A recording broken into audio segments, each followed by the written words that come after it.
Today on the John Ankerberg Show, my guest is Dr. Stephen Meyer, who received his PhD in the philosophy of science from Cambridge University.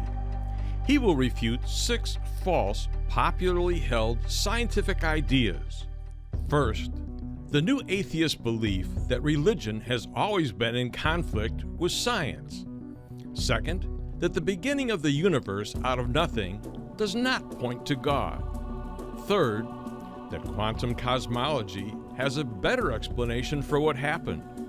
Fourth, that the fine-tuning of the universe happened by chance. Fifth, how the Cambrian explosion in the fossil record does not challenge Darwin's chemical theory of biological evolution.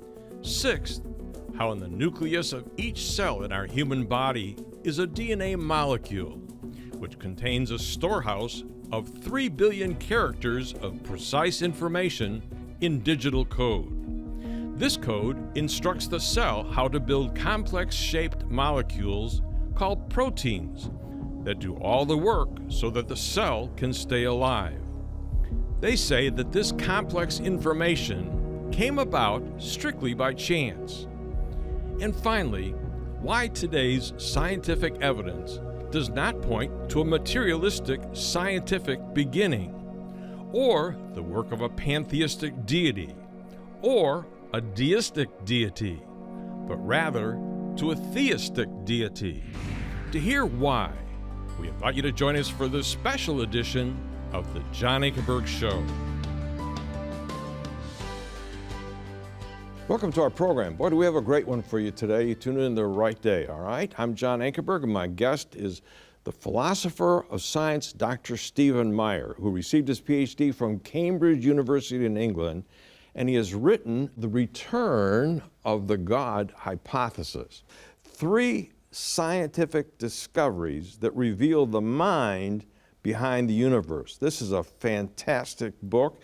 Tell us about these 3 great scientific discoveries that challenge the atheistic, materialistic worldview. Right. Well, we've cited our opposite number in this discussion, Richard Dawkins, the great scientific atheist from Oxford University, a number of times. And he has this wonderful way of framing the big issues in science. And one of the things that he has said is that the universe has exactly the properties we should expect if at bottom there's no purpose, no design, nothing but blind, pitiless indifference, which is his shorthand for materialism. And it's a wonderful quote because it really puts the worldviews to the test. It says, here's the test. Do the things we've discovered about nature, about in particular biological and cosmological origins, are they what you'd expect from a materialistic worldview, from blind, pitiless, undirected processes, or are they what you'd expect from a theistic worldview, which involves a pre-existing mind? Right. And I have argued that there are 3 big discoveries that have been made that are, from a materialistic standpoint, very surprising. They're not what you would expect at all. They were not just surprising to you, but they were surprising to the scientists around the world. Who made them. Yep. And the first of those discoveries is that the universe had a beginning. And we had a couple of wonderful episodes on your program discussing the story of how this was discovered. Right. But basically there were 2 lines of evidence, or 2 main developments in science. One was the evidence from observational astronomy that came from Edwin Hubble, who discovered that the universe was expanding outward in a roughly spherically symmetric way like a balloon, implying that as you go back in time, you would eventually get to a beginning of that expansion, marking the beginning of the universe. Yeah. How many galaxies do you think are out there? You gave us Well, I gave a conservative estimate in my book of 200 billion. I've since been told by astronomers that the more current estimate may actually be 2 trillion, which is another 10 times that many. I want to start with that because think of 2 trillion, ours is 1 galaxy, but think of 2 trillion more making up what is called the universe. The visible universe. And this fellow here, through his 100-inch telescope, he discovered that it was kind of round in shape, and there's reasons for that, but the fact is, think of all of those in one big round. Just an expanding outward, that space is expanding in the forward direction of time, outward from a beginning point. That's right. And that perspective was confirmed by developments in theoretical physics with the great Princeton German Jewish professor Albert Einstein, the guy with the famous bad hair who was such a genius. And Einstein had a theory of gravity that implied that massive bodies are bending space, or what he called space-time, the interconnection of space and time. And as you go forward in the outward direction, space is expanding, but in the reverse direction, at any progressive point in the past, the spatial volume of the universe would have been smaller and smaller and smaller, and that means the matter of the universe would have been more densely compacted, which would mean that the space would also be more tightly curved, and eventually you'd get back to a beginning point where space was so tightly curved that it corresponded to zero spatial volume. The great Cambridge physicist, Stephen Hawking, first proved that there was what he called a singularity at the beginning of the universe when he solved Einstein's equations for gravity called his field equations. And he was sitting in the Isaac Newton chair at Cambridge when you were a student there, right? I was fortunate enough to attend one lecture series he did on a little book that he later published called The Brief History of Time. And what did he figure out? He was able to solve Einstein's famous equations, right, and in so doing established that yes, indeed, this intuitive idea that as you go back in time, the universe would be smaller and smaller, but the space would be more tightly curved. And the implication of his work was that the universe, at some finite time in the past, would reach a limiting case where matter became so densely concentrated and space so tightly curved that it would go to an infinite curvature corresponding to zero spatial volume. We talked about how big the universe was, how many galaxies are out there. All right, think of that being compacted, and these fellows came down to the view of a singularity. How big was the singularity? Yeah, if you go to zero spatial volume, there's no place to put any matter. It's not a little space. The implication of the singularity theory is that there's no space. That's right. Now, in subsequent episodes, we talked about a possible way around that conclusion. And so in my book, I say that the singularity theorem points to a beginning, but does not absolutely prove it. But the ways of getting around that conclusion involve a very heady approach in physics, or theory in physics, called quantum cosmology. Hawking later developed it because he didn't like the implication of his own singularity theorem.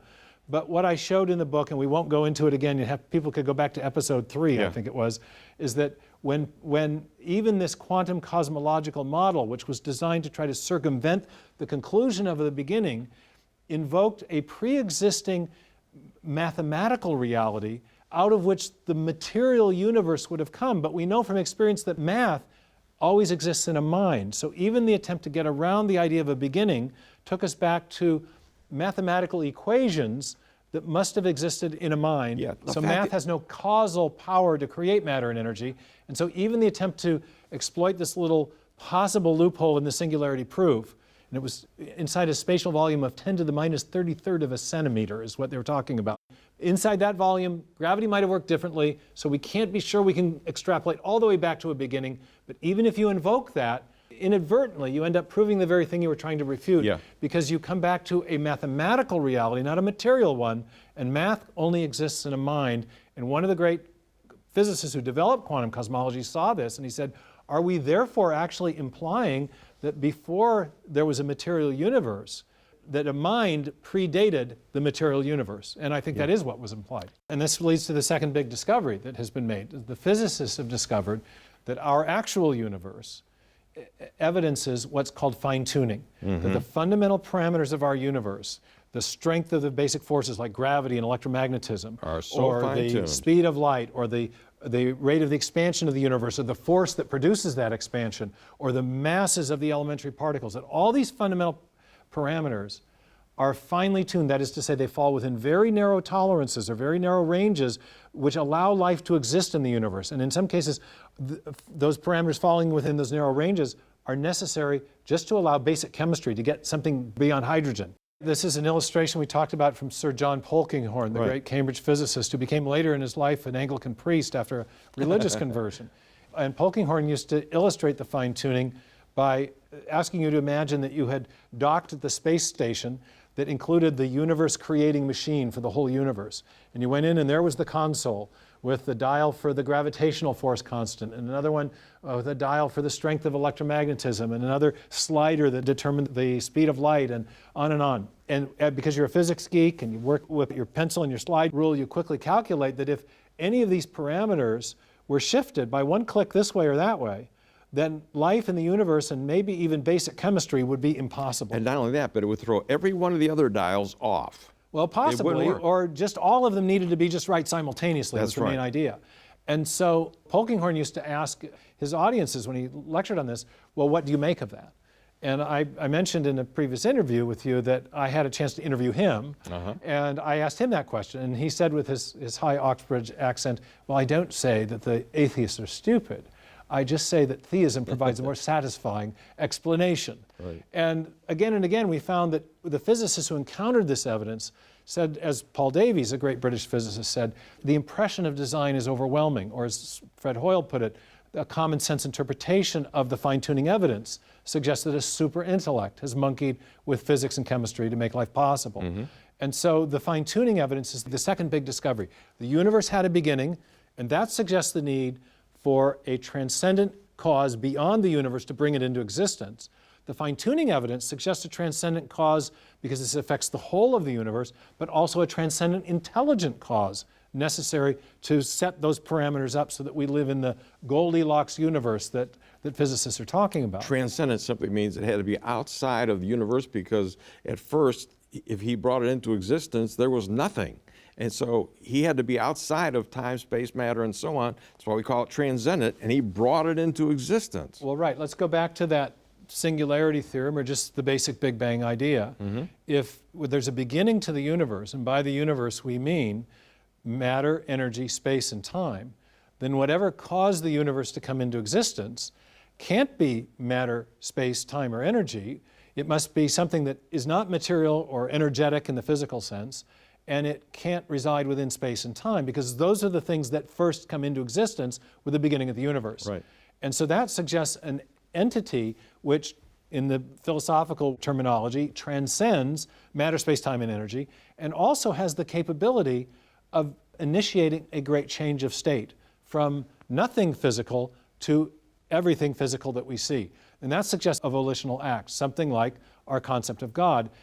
Another way of thinking of that is if we look at the evidence we have about the beginning of the universe, if we posit a transcendent mind of great power, we can explain that event, whereas if we limit ourselves to materialistic explanations, there's no matter prior to the beginning of the universe to do the causing.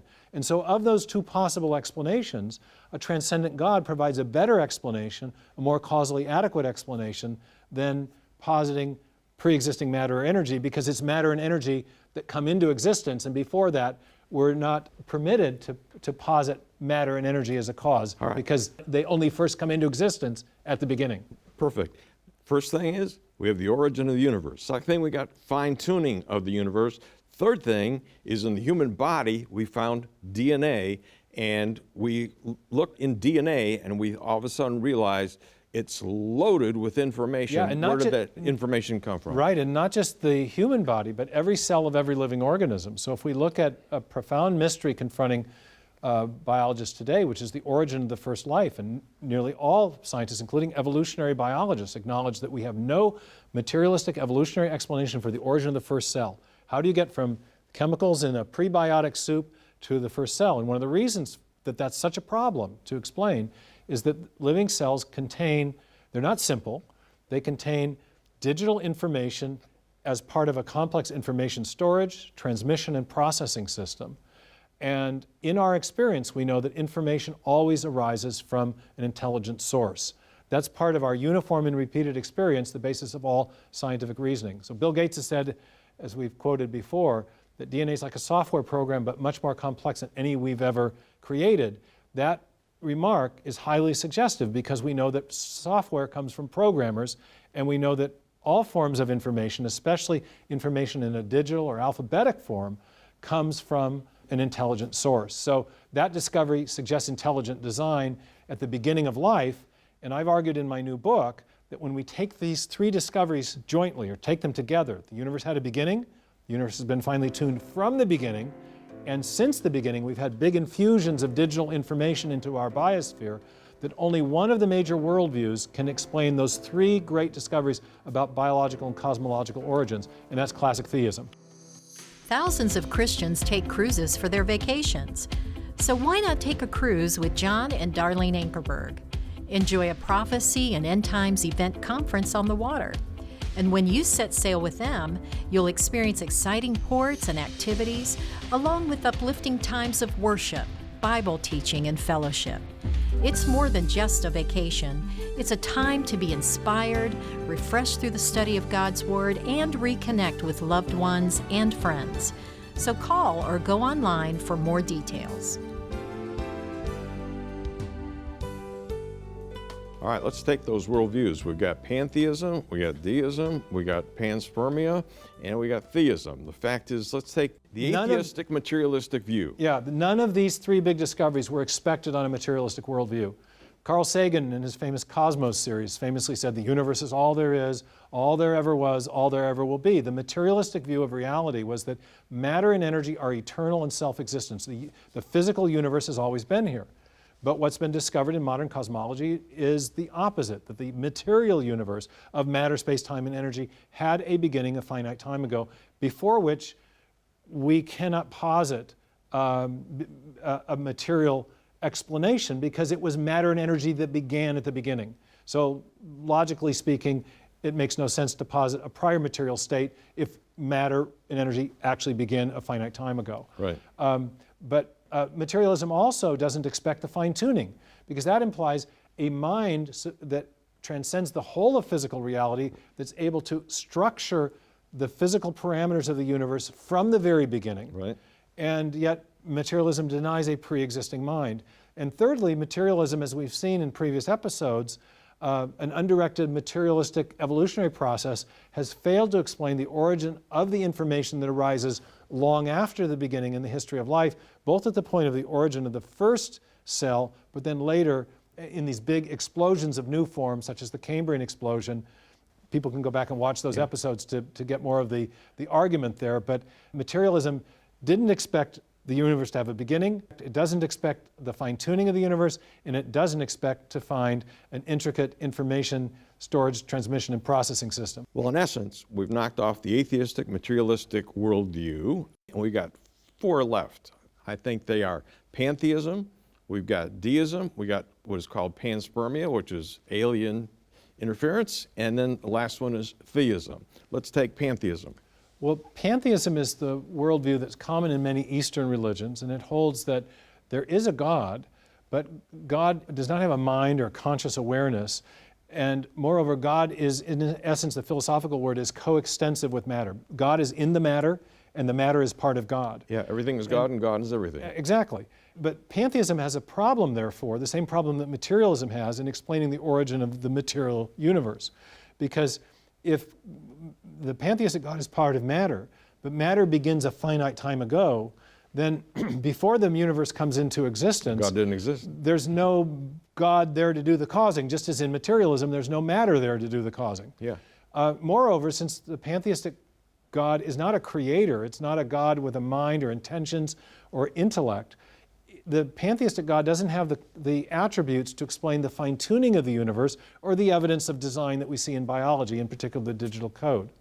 Panspermia. This is what you call an exotic view. What is it? Well, the panspermia idea has actually been proposed by a number of scientists. In particular, Francis Crick and even Richard Dawkins has floated the idea. And that's the idea that, yes, we see evidence of design in living systems, but maybe that evidence is the product of a prior intelligence within the cosmos, a space alien designer that is living on another planetary system. He seeded the Earth, and that's... Yes, exactly. Then the first cells were seeded on Earth, and then an evolutionary process developed here.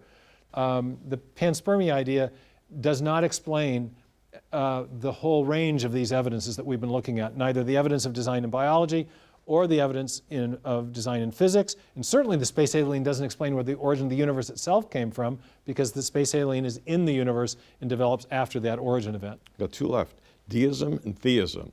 For 40 years, Anthony Flew was the foremost philosophical atheist in the world. I had him on for a debate, and later on he changed his mind at the end of his life to deism. What is deism, and why is that what we're not saying is the intelligent design behind it all? Deism is the idea that there is a transcendent God, God separate from the physical universe, that God is also the creator of the universe, but that in the deistic conception of God, God exists separate from the universe, but only acts at the beginning. And does not act subsequent to the beginning. Everything rolls after that. Exactly. It sets up the clock at the beginning and then it ticks forward without any intervention, as the deists would often put it.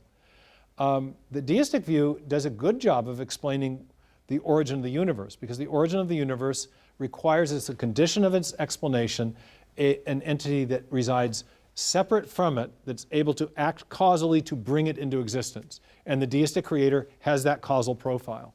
The deistic creator could also explain the fine-tuning of the universe, because the deistic creator does have a mind. It is a conscious agent in the conception of deistic philosophers. And so the fine-tuning, which calls for a fine-tuner, as many physicists have said, could be explained by a deistic creator. But deism fails to explain the evidence of design that we have that comes online, if you will, long after the beginning. That's right. Because the deistic creator acts by definition only at the beginning and not after the beginning of the universe. And yet we have evidence of the discrete infusions or increases in the amount of information at different points in the history of life. At the point of the origin of life, at the point of the origin of the animals in the Cambrian explosion, and other similar events such as the origin of flowering plants or the mammalian radiation in the history of life. So the deistic creator, I don't think, does a good job of explaining those events in the history of life that suggest intelligent action in the history of our planet. So what we're arguing for, the last one, is theism. And what is the theistic view of God? The theistic conception of God is similar to the deistic conception in that theists conceive of God as a personal agent with a mind who is capable of volitional acts, who can act to cause things to happen. Like deism, theism affirms that God is separate from the physical universe.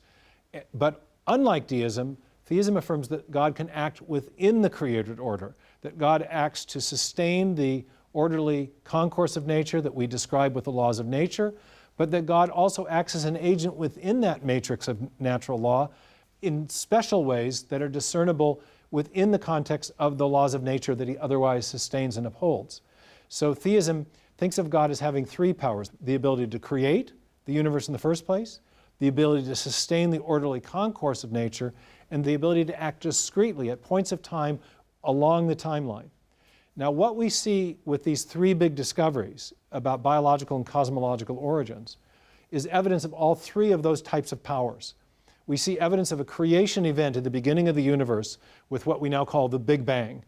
And the positing a theistic creator helps explain that, because to explain the origin of the physical universe of matter, space, time, and energy, we need to posit something that is not bound by space and time and is not itself material or energetic in the physical sense.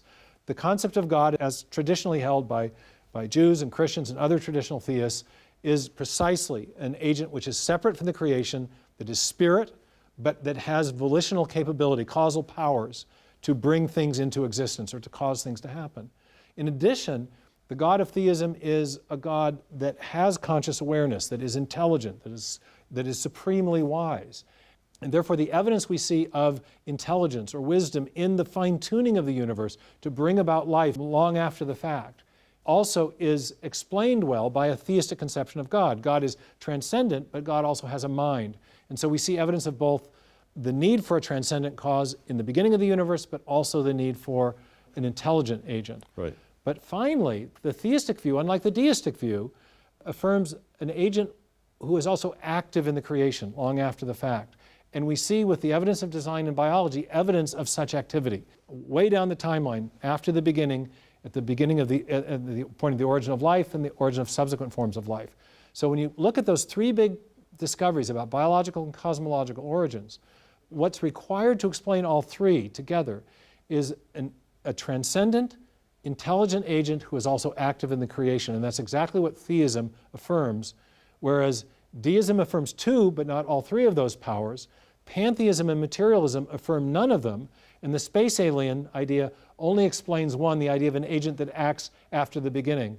But even that begs the question about the ultimate origin of information and doesn't explain where the universe and its fine-tuning came from in the first place. Yep. So theism provides the best overall explanation for the big discoveries that have been made about biological and cosmological origins. Yep. Folks, I hope you enjoyed this as much as I did today. And if you did, stay tuned because I got a special announcement for you of how you can get this information. Stick with me, we'll be back in just a moment.